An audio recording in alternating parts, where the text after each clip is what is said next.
Time 9 ನ್ಯೂಸ್ಗೆ ಸ್ವಾಗತ. ನಾನು ಪ್ರಭುದೇವ್. ದಾಬಸ್ಪೇಟೆಯ ಸರ್ಕಾರಿ ಬಸ್ ನಿಲ್ದಾಣದಲ್ಲಿ ಅವ್ಯವಸ್ಥೆಯ ವಿಚಾರ ಸಿಕ್ಕಾಪಟ್ಟೆ ಸದ್ದು ಮಾಡ್ತಾ ಇದೆ. ಜನವರಿ 5ರಂದು ಸಂಜೆ 6 ಗಂಟೆಗೆ ಅಹೋರಾತ್ರಿ ಧರಣಿಯನ್ನ ದೋಸ್ತಿ ಪಡೆ ಪ್ಲಾನ್ ಮಾಡಿಕೊಂಡಿದೆ. ಈ ವಿಚಾರ ಇದೀಗ ಸಾಕಷ್ಟು ಚರ್ಚೆಗೆ ಗ್ರಾಸ ಆಗಿದೆ. ಜನವರಿ 5 ಭಾನುವಾರ ಅಹೋರಾತ್ರಿ ಧರಣಿಗೆ ದೋಸ್ತಿ ಪಡೆ ಪ್ಲಾನ್ ಮಾಡಿಕೊಂಡಿದೆ. ಅಹೋರಾತ್ರಿ ಧರಣಿಗೆ ಕರ್ನಾಟಕ ರಕ್ಷಣಾ ವೇದಿಕೆ ಬೆಂಬಲವನ್ನ ವ್ಯಕ್ತಪಡಿಸಿದೆ.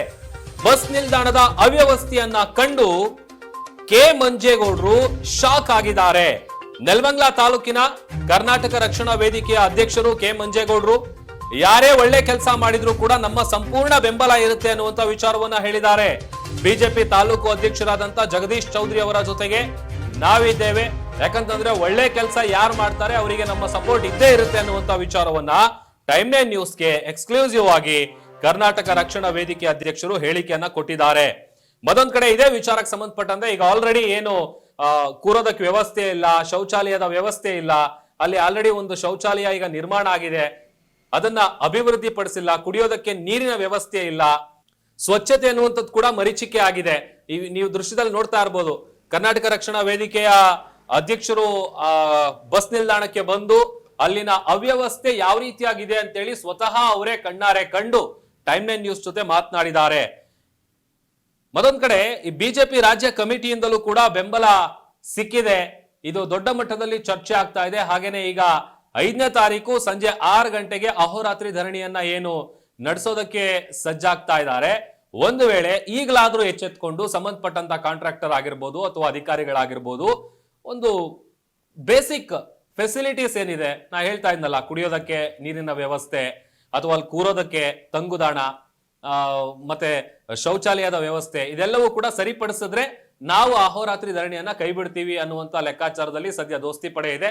ಮತ್ತೊಂದ್ ಕಡೆ ಇದೇ ವಿಚಾರಕ್ಕೆ ಸಂಬಂಧಪಟ್ಟಂತೆ ಅಲ್ಲಿ ದಾಬಸ್ಪೇಟೆಯ ಅವ್ಯವಸ್ಥೆಯನ್ನ ಕಣ್ಣಾರೆ ಕಂಡಂತ ಕರ್ನಾಟಕ ರಕ್ಷಣಾ ವೇದಿಕೆಯ ಅಧ್ಯಕ್ಷರು ಮಾತನಾಡಿದ್ದಾರೆ ಟೈಮ್ 9 ನ್ಯೂಸ್ ಜೊತೆ. ಏನ್ ಮಾತನಾಡಿದ್ದಾರೆ ಒಂದ್ಸಲ ನೋಡೋಣ ಬನ್ನಿ. ಇವತ್ತು ಭಾಳ ದಿನದಿಂದ ಇದು ಮಾಡ್ತಾ ಇದ್ದಾರೆ. ಎಷ್ಟೋ ಸಾರಿ ನಾವು ಇಲ್ಲೆಲ್ಲ ವಾರ್ನ್ ಮಾಡಿದ್ವಿ, ಇಲ್ಲಿ ಯಾರು ಹೇಳೋರು ಕೇಳೋರಿಲ್ಲ. ನೋಡಿ, ಇಲ್ಲಿ ಪಕ್ಕದಲ್ಲಿ ಪಂಚಾಯತಿ ಆಫೀಸ್ ಇದೆ. ಪಂಚಾಯತಿ ಆಫೀಸ್ನವರು ಕೂಡ ಈ ಕಡೆಗೆ ಒಂದು ಕಣ್ಣು ಮಿಟಿಂಗ್ಸ್ ನೋಡೋದಿಲ್ಲ. ಆ ಮಟ್ಟಿಗೆ ಎಷ್ಟು ವರ್ಸ್ಟ್ ಆಗಿದೆ ಅಂದರೆ ಅಷ್ಟು ವರ್ಸ್ಟ್ ಆಗಿದೆ. ನೋಡಿ, ಇಲ್ಲಿ ವಾಹನ ನಿಲುಗಡೆ ನಿಷೇಧಿಸಿದೆ ಅಂತಾರೆ, ಇಲ್ಲೆಲ್ಲ ಪಾರ್ಕಿಂಗ್ ಮಾಡ್ತಾರೆ. ಅಷ್ಟರ ಮಟ್ಟಿಗೆ ಇಲ್ಲಿ ಹಾಳಾಗಿದೆ. ಅಲ್ಲಿ ಅತ್ಲಾಗ ಹೋದರೆ ಈಗ ಮೂಗಿಡ್ಕೊಬಂದು ಸರ್ ನಾವು, ಅಷ್ಟರ ಮಟ್ಟಿಗೆ ಹಾಳಾಗಿದೆ ಈ ಬಸ್ ಸ್ಟ್ಯಾಂಡು. ಈ ಬಸ್ ಸ್ಟ್ಯಾಂಡ್ ಮಾಡ್ರಿ ಅಂತ ಭಾಳ ವರ್ಷಗಳಿಂದ ಬೇಡಿಕೆ ಇದೆ, ಯಾರೂ ತಲೆಗೆ ಹಾಕತ್ತಾ ಇಲ್ಲ. ಯಾರೇ ಬಂದರೂ ಈಗೇನೋ ಒಬ್ಬರು ಯಾರೋ ಒಳ್ಳೆ ಕೆಲಸ ಮಾಡ್ತಾಯಿದ್ದಾರೆ. ನಾನು ಮೊನ್ನೆ ಇದರಲ್ಲಿ ನೋಡಿದೆ, ಬೆಳಿಗ್ಗೆ ನ್ಯೂಸಲ್ಲಿ ನೋಡಿದೆ, ಒಂದು ಒಳ್ಳೆ ಕೆಲಸ ಮಾಡ್ತಾಯಿದ್ದಾರೆ. ಯಾರು ಒಳ್ಳೆ ಕೆಲಸ ಮಾಡ್ತಾರೆ ಅಂಥವ್ರಿಗೆ ನಮ್ಮ ಸಪೋರ್ಟು ಕರ್ನಾಟಕ ರಕ್ಷಣಾ ವೇದಿಕೆಯಿಂದ ಯಾವಾಗಲೂ ಸಹಕಾರ ಇದ್ದೇ ಇರುತ್ತೆ.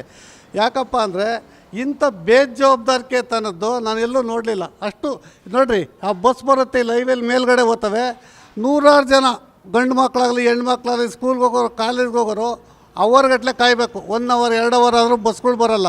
ಆ ಹುಡುಗರು ವಿದ್ಯಾರ್ಥಿಗಳ ಕತೆ ಏನಾಗಬೇಕು, ಅವ್ರ ಪರಿಸ್ಥಿತಿ ಏನು ಹೇಳೋರು ಕೇಳೋರಿಲ್ಲ ಸರ್ ಇಲ್ಲಿ. ಯಾಕಪ್ಪ ಅಂದರೆ ಇಲ್ಲಿ ಅಷ್ಟರ ಮಟ್ಟಿಗೆ ಹಾಳಾಗೋಗಿದೆ ಈ ಸೋಂಪುರದಲ್ಲಿ ದಾಬಸ್ಪೇಟೆ ಬಸ್ ಸ್ಟ್ಯಾಂಡು. ಯಾರು ಹೇಳಿದ್ರು ಕಿವಿಗೆ ಹಾಕೋಲ್ಲ. ಅಲ್ಲಿ ನೋಡಿರಿ, ಅಲ್ಲಿ ಸೈಡಲ್ಲಿ ಒಂದು ರೀಸಾಗಿ ಹೋಗೋಕ್ಕೆ ಜಾಗ ಇಲ್ಲ, ಆ ಬೈಲಿಗೆ ಹೋಗ್ಬೇಕು. ಆ ಬೈಲಲ್ಲಿ ಹೆಂಗಿದೆ ಅಂದರೆ ನಾವೀಗ ಮುಖ ಮುಚ್ಕೊಂಡು ಹೋಗಿ ಬಂದು ಮೂಗು ಮುಚ್ಕೊಂಡು ಹೋಗಿ ಬಂದ್ವಿ, ಅಂಥ ಮಟ್ಟಿಗೆ ಆಗಿದೆ ಈ ಬಸ್ ಸ್ಟ್ಯಾಂಡು. ಭಾಳ ವರ್ಷದಿಂದ ಸುಮಾರು ಜನ ಎಲ್ಲ ಹೋರಾಟ ಮಾಡ್ಯವ್ರೆ. ಈ ಸಲ ಯಾರೋ ಪುಣ್ಯಾತ್ಮರು ಮಾಡ್ತಾಯಿದ್ದಾರೆ, ಅವ್ರಿಗೆ ನಮ್ಮ ಸಂಪೂರ್ಣ ಸಹಕಾರ ಇದೆ. ಹಗರಣ ಇವೆಲ್ಲ ಓಕೆ, ಒಪ್ಕೋತೀನಿ. ಕೂಗಲ್ತಲ್ಲಿ ಪೊಲೀಸ್ ಸ್ಟೇಷನ್ ಇದೆ, ಕೂಗಲ್ತಲ್ಲಿ ಪಂಚಾಯತಿ ಆಫೀಸ್ ಇದೆ, ಕೂಗಲ್ತಲ್ಲಿ ಹೋಟ್ಲಿದೆ. ಇಲ್ಲೇ ಉಚ್ಚವಿತ ನಾನು ನೋಡಿದೆ ಮೂತ್ರ ವಿಸರ್ಜನೆ ಅಲ್ಲೇ ಮಾಡ್ತಾರೆ ಬಸ್ ಡ್ರೈವರು ಕಂಡಕ್ಟ್ರು. ಅದರದ್ದೇ ವಾಸನೆ, ಇಲ್ಲೇ ಹೋಟ್ಲು, ಇಲ್ಲೇ ತಿನ್ನೋದು. ಇದೇನು ನನಗೊಂದು ಅರ್ಥ ಆಗ್ತಾಯಿಲ್ಲ. ಆಮೇಲೆ ಇಲ್ಲಿ ಬಸ್ ಸ್ಟ್ಯಾಂಡಲ್ಲಿ ಒಳಗಡೆ ಗಾಡಿ ಬರೋಲ್ಲ, ಪಂಚರ್ ಆಗುತ್ತೆ, ಅದಿದೆ ಅಂತ ಹೇಳ್ತಾರೆ. ಓಕೆ, ಒಪ್ಕೋತೀನಿ. ಒಳಗಡೆ ಅನುಕೂಲ ಮಾಡ್ಕೊಂಡ್ರೆ ಒಳಗೆ ಬರ್ತಾನೆ. ಅಲ್ಲಿ ಯಾವನ ಬಂದು ಇನ್ನೊಬ್ಬ ಬಂದು ಗುದ್ದದ ಅಂದರೆ ಅಲ್ಲಿ ನಿಂತಿರಲ್ಲ, ಔಟು ಎಲ್ಲ ಹೋಗ್ತಾ ಇರ್ಬೇಕು ಸುಮ್ಮನೆ ಹರ ಮಹಾದೇವ್ ಅಂತ. ಆ ಥರ ಪರಿಸ್ಥಿತಿ ಇದೆ. ಪಕ್ಷ ಅದು ಇದು ಅಂತಲ್ಲ, ರಕ್ಷಣಾ ವೇದಿಕೆ ಏನಂದರೆ ಯಾವುದೇ ಒಂದು ಒಳ್ಳೆ ಕೆಲಸಕ್ಕೆ ಅದು ಏನೇ ಇರಲಿ ಆಟ ಆಡಿದ್ರೆ ಬಿಡಲ್ಲ ನಾವು. ಲಾಸ್ಟ್ ಟೈಮ್ ಆಟ ಆಡಿದ್ವಿ, UPSC ಎಕ್ಸಾಮ್ ಬರ್ದಿಲ್ಲ ಅಂತ, ಅದಕ್ಕೊಂದು ಹೋರಾಟ ಮಾಡಿದ್ವಿ, ಸರ್ಕಾರ ಸ್ಪಂದಿಸಿದೆ, ಮಾಡಿದ್ದಾರೆ, ಇಲ್ಲ ಅಂತಲ್ಲ. ಇದನ್ನು ದಯವಿಟ್ಟು ಸ್ವಲ್ಪ ಕಣ್ಣು ಬಿಟ್ಟು ಈ ಕಡೆ ಒಂದು ದಾಬಸ್ಪೇಟೆ ಬಸ್ ಸ್ಟ್ಯಾಂಡ್ ನೋಡಿಬಿಟ್ಟು ಇದಕ್ಕೊಂದು ವ್ಯವಸ್ಥೆ ನೋಡಿ. ಅವ್ರು ಹೇಳಿದ್ರು ವಯಸ್ಸಾದವ್ರು ಕೂತ್ಕೊಳ್ಳೋಕ್ಕೆ ಜಾಗ ಇಲ್ಲ, ಅದಕ್ಕೆ ಜಾಗ ಇಲ್ಲ, ಇದಕ್ಕೆ ಜಾಗ ಇಲ್ಲ ಅಂತ. ಅದೆಲ್ಲ ಕೇಳಿ ಪಡೆಯೋಂಥದ್ದಲ್ಲ. ಇದು ನಮ್ಮ ಹಕ್ಕಲ್ವಾ, ನೀವು ಕೊಡಬೇಕಲ್ಲ ಇದೆಲ್ಲ. ಇದನ್ನು ಕೇಳ್ಕೊಂಡು ನಮ್ಗೆ ಮಲ್ಗೋಕ್ಕೆ ಜಾಗ ಇಲ್ಲ, ನಮ್ಗೆ ಕೂತ್ಕೊಳ್ಳೋಕ್ಕೆ ಜಾಗ ಇಲ್ಲ, ನಾನು ಊಟ ಮಾಡೋಕ್ಕೆ ಜಾಗ ಇಲ್ಲ. ಬಸ್ ಸ್ಟ್ಯಾಂಡ್ ಅಂದರೆ ಒಂದು ಇರೋಕ್ಕೆ, ಒಂದು ನಿಂತ್ಕೊಳ್ಳೋಕ್ಕೆ, ಬಿಸಿಲು ಬಂದರೆ ಕೂತ್ಕೊಳ್ಳೋಕೆ ಒಂದು ಜಾಗ ಬೇಕೇ ಬೇಕಲ್ಲ. ನೀವು ಮಾಡಲ್ಲ ಅಂತಲ್ಲ, ಮಾಡ್ತೀರಾ. ಸ್ವಲ್ಪ ಈಗ ಕಂಡುಬಿಟ್ಟು ಒಂಚೂರು ಬೇಗ ವ್ಯವಸ್ಥೆ ಮಾಡಿ. ಇಲ್ಲಿ ಧರಣಿ, ಆ ಹೋರಾಟ, ಈ ಗಲಾಟೆ ಇದೆಲ್ಲ ಬೇಕಾ? ದಯವಿಟ್ಟು ಕೇಳ್ಕೊತೀನಿ ಸರ್ಕಾರಕ್ಕೆ, ಆದಷ್ಟು ಬೇಗ ಇದನ್ನು ಎಷ್ಟು ಬೇಗ ಆಗುತ್ತೆ ಅಷ್ಟು ನಾಳೆಯಿಂದ ನಾಳೆನೇ ಮಾಡಿ. ನಮಗೂ ಖುಷಿನೇ. ಇಲ್ಲಿ ಶಾಸಕರು ಕೆಲಸ ಮಾಡ್ತಾರೆ ಇಲ್ಲ ಅಂತಲ್ಲ, ಅವ್ರಿಗೂ ನಾನು ಮನವಿ ಮಾಡ್ಕೊತೀನಿ ಶ್ರೀನಿವಾಸ್ ಅವರಿಗೆ, ದಯವಿಟ್ಟು ಈ ಕಡೆ ಒಂಚೂರು ಗಮನ ಹರಿಸಿ. ಇನ್ನೊಂದು 2-3 ಸಲ ಇದೆಲ್ಲ ಓಪನ್ ಮಾಡಿಸಿ, ಕ್ಲೀನ್ ಮಾಡಿಸಿ. ಇದೆಲ್ಲ ನೆಲ ಗಿಡ ಏನು ಇರೋ ಬರೋ ವಾಸನೆ ಅದ್ರೊಳಗಡೆ ಅಲ್ಲಿ ನಿಂತ್ಕೊಂಡ್ಬಿಟ್ರೆ ಕೊರೋನಾ 50 ಥರ ರೋಗದೆ ಆ ಗುಂಡಿಯಲ್ಲಿ. ದಯವಿಟ್ಟು ಬಂದು ಈ ಕಡೆ ಗಮನ ಕೊಟ್ಟು ಕೆಲಸ ಮಾಡಿ ಅಂತ ಕೇಳ್ಕೊತೀನಿ ನಿಮ್ಮನ್ನು. ನಾವು ರಕ್ಷಣಾ ವೇದಿಕೆಯರು ಇವತ್ತು ಇಲ್ಲಿ ನಮ್ಮ ದಾಸಪೇಟೆ ಸೋಂಪುರ ಹೋಬಳಿಯಲ್ಲಿ ಸುಮಾರು ದಿನದಿಂದ ಇಲ್ಲಿ ಹೋರಾಟಗಳು ನಡೀತಲೇ ಇದ್ದಾವೆ. ಆದರೂ ಯಾರೂ ಸರ್ಕಾರದ ವತಿಯಿಂದ ಇಲ್ಲಿ ಯಾವುದೇ ಕಾರಣಕ್ಕೂ ಏನೂ ಒಂದು ಒಳ್ಳೆಯ ಕೆಲಸ ಮಾಡ್ತಾಯಿಲ್ಲ. ನಾವು ಅದಕ್ಕಾಗಿ ಕೇಳ್ಕೊತಾ ಇದ್ದೀವಿ, ಎಚ್ಚೆತ್ಕೊಂಡು ಸರ್ಕಾರ ಇನ್ನು ಮುಂದಾದ್ರೂ ಈ ಒಂದು ನಮ್ಮ ದಾಸಪೇಟೆ ಈಗ ಬಸ್ ಸ್ಟ್ಯಾಂಡನ್ನು ಅಭಿವೃದ್ಧಿ ಮಾಡಿಕೊಡ್ಬೇಕು. ಇಲ್ಲಾಂದರೆ ಮುಂದೆ ನಾವು ಯಾವ ಹೋರಾಟಕ್ಕೂ ನಾವು ಸಿದ್ಧವಾಗಿದ್ವಿ. ನಾವು ಯಾವುದೇ ಕಾರಣಕ್ಕೂ ಹಿಂಜರಿಯೋ ಮಾತೇ ಇಲ್ಲ ರಕ್ಷಣಾ ವೇದಿಕೆಯಿಂದ. ನಾವು ಏನೇ ಟಾರ್ಚರ್ ಕೊಟ್ಟರು ನಾವು ಬಿಡಲ್ಲ. ಇನ್ನು ನಮಗೆ ಒಳ್ಳೆ ಕೆಲಸ ಆಗಬೇಕು, ಕೆಲಸ ಮಾಡಿಕೊಡಿ. ಇನ್ನು ಮುಂದೆ ನಾವು ಈಗ ಇಳಿದಿದ್ದಾಯಿತು, ನಾವು ನಾಳೆನೇ ರೆಡಿ ಮಾಡಿಕೊಡಿ. ನಾವು ಯಾವುದೇ ಕಾರಣಕ್ಕೂ ಹೋರಾಟಕ್ಕೆ ಇಳಿಯಲ್ಲ. ನಮಗೆ ಬೇಕಾಗಿರೋದು ದಾಸಪೇಟೆ ಬಸ್ ಸ್ಟ್ಯಾಂಡ್ ಅಷ್ಟೇ. ನ್ಯಾಷನಲ್ ಹೈವೇ ಪಕ್ಕದಲ್ಲಿ ಇರೋಂಥ ಬಸ್ ನಿಲ್ದಾಣನ ಇಷ್ಟೊಂದು ವರ್ಷ ಆಗಿರೋ ನಾವೆಲ್ಲೂ ನೋಡೇ ಇಲ್ಲ. ತುಂಬ ಗಲೀಜು, ಪ್ರಯಾಣಿಕರಿಗೆ ತುಂಬ ತೊಂದರೆ ಆಗ್ತಾಯಿದೆ. ಸಮಯಕ್ಕೆ ಸರಿ ಬಸ್ಗಳು ಬರ್ತಾಯಿಲ್ಲ. ವಿದ್ಯಾರ್ಥಿಗಳಿಗಂತೂ ತುಂಬ ತೊಂದರೆ ಆಗ್ತಾಯಿದೆ. ದಯವಿಟ್ಟು ಆದಷ್ಟು ಬೇಗ ಸರಿಪಡಿಸಿ. ಈ ಬಗ್ಗೆ ಮಾತನಾಡೋದಕ್ಕೆ ನಮ್ಮ ಜೊತೆ ವಿಧಾನ ಪರಿಷತ್ ಸದಸ್ಯರಾದಂತ ಅಶ್ವಥ್ ನಾರಾಯಣ ಅವರು ದೂರವಾಣಿ ಸಂಪರ್ಕದಲ್ಲಿ ಜಾಯ್ನ್ ಆಗಿದ್ದಾರೆ. ಸರ್ ನಮಸ್ತೆ. ನಮಸ್ಕಾರ, ಅಶೋಕ್ ನಾನು ಮಾತಾಡ್ತೀನಿ. ಸರ್, ಅದೇ ದಾಬಸ್ಪೇಟೆಯಲ್ಲಿ ಸರ್ಕಾರಿ ಬಸ್ ನಿಲ್ದಾಣದಲ್ಲಿ ಅವ್ಯವಸ್ಥೆ ತಾಂಡವ ಆಡ್ತಾ ಇದೆ. ಮೂಲಭೂತ ಸೌಕರ್ಯಗಳಿಲ್ಲ, ಬೇಸಿಕ್ ಫೆಸಿಲಿಟೀಸ್ ಇಲ್ಲ. ಇದ್ರ ಬಗ್ಗೆ ಏನ್ ಹೇಳ್ತೀರಾ ಸರ್? ಸರ್ ನೋಡಿ, ನಾನು ಈಗಾಗಲೇ ಇದಕ್ಕೆ ಸಂಬಂಧಪಟ್ಟಂತೆ ದಾಬಾಸ್ಪೇಟೆ ಬಸ್ ನಿಲ್ದಾಣ ಮತ್ತು ನೆಲಮಂಗಲದಲ್ಲಿ ಬಸ್ ನಿಲ್ದಾಣ ಅಲ್ಲೇ ಇರ್ತಕ್ಕಂಥ ಸಮಸ್ಯೆಗಳ ಬಗ್ಗೆ ನಾನು ಈಗಾಗಲೇ ಇದಕ್ಕೆ ಮುಂಚೆ ಟೈಮ್ 9 ನ್ಯೂಸ್ ಚಾನಲ್ ಮುಖೇನ ನಾನು ತಿಳ್ಕೊಂಡಿದ್ದೆ. ಇದಲ್ಲದೆ ಈ ಬಸ್ ಸ್ಟ್ಯಾಂಡಿನ ಬಗ್ಗೆ ಮತ್ತು ಅಭಿವೃದ್ಧಿಯ ಬಗ್ಗೆ ನಮ್ಮ ನೆಲಮಂಗಲ ಬಿಜೆಪಿ ಅಧ್ಯಕ್ಷ ಆಗಿರ್ತಕ್ಕಂಥ ಜಗದೀಶ್ ಚೌಧರಿ ಅವರು ಸಹ ಇದ್ರ ಬಗ್ಗೆ ಹಲವಾರು ಬಾರಿ ಹೋರಾಟ ಮಾಡಿ ಸರ್ಕಾರದ ಗಮನ ಸೆಳೆಯಕ್ ಪ್ರಯತ್ನ ಪಟ್ಟರು ಸಹ ಯಾವುದೇ ರೀತಿ ಕೆಲಸ ಆಗಿಲ್ಲ ಅಲ್ಲಿ.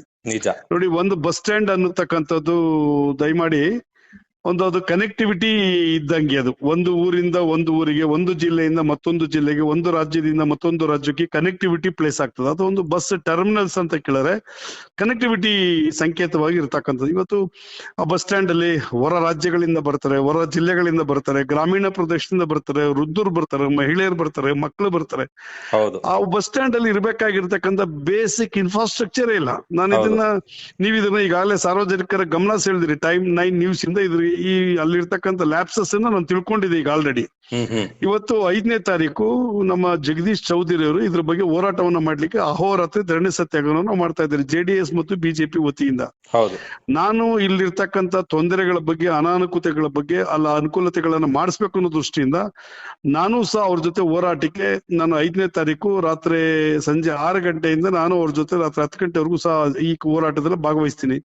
ವಿಶೇಷವಾಗಿ ಟೈಮ್ 9 ನ್ಯೂಸ್ ಮುಖೇನ ಇದನ್ನ ಒಂದು ಬೆಳಕಕ್ಕೆ ತಂದಿರತಕ್ಕಂಥದ್ದು ಬಹಳ ಸಂತೋಷ. ಇಂಥ ವಿಷಯಗಳು ಸಾರ್ವಜನಿಕರ ಗಮನ ಸೆಳೆಬೇಕು, ಸಾರ್ವಜನಿಕರಿಗೆ ಬೆಳಕಿಗೆ ತರಬೇಕು. ಸರ್ಕಾರದ ಗಮನ ಸೆಳೆಯೋ ದೃಷ್ಟಿಯಿಂದ ನೀವು ಮಾಡ್ತಾ ಇರ್ತಕ್ಕಂಥ ನಿಮ್ ಚಾನಲ್ ಇಂದ ತಗೊಂಡಿರ್ತಕ್ಕಂಥದ್ದು ಬಹಳ ಉತ್ತಮವಾಗಿರ್ತಕ್ಕಂಥ ಒಂದು ವಿಚಾರವನ್ನು ಕೈ ಎತ್ಕೊಂಡಿದ್ರ. ಮತ್ತೆ ನಮ್ ಜಗದೀಶ್ ಚೌಧರಿನೂ ಸಹ ಈ ವಿಷಯದ ಬಗ್ಗೆ ಗಮನ ಹರಿಸಿರ್ತಕ್ಕಂಥದ್ದು ಉತ್ತಮವಾಗಿರ್ತಕ್ಕಂಥದ್ದು. ಆ ಎಲ್ಲಾ ತರದ ಅನುಕೂಲತೆ ದೃಷ್ಟಿಯಿಂದ ನಾನು ಅವ್ರ ಜೊತೆ ಹೋರಾಟದಲ್ಲಿ ಭಾಗವಹಿಸ್ಲಿಕ್ಕೆ ನನಗೆ ಖುಷಿ ಇದೆ, ಸಂತೋಷ ಇದೆ. ನಾನು ಅವತ್ತು ಬರ್ತೀನಿ. Okay, thank you time 9 news ಜೊತೆ ಮಾತನಾಡಿದಕ್ಕೆ. Thank you. ನಮಸ್ಕಾರ.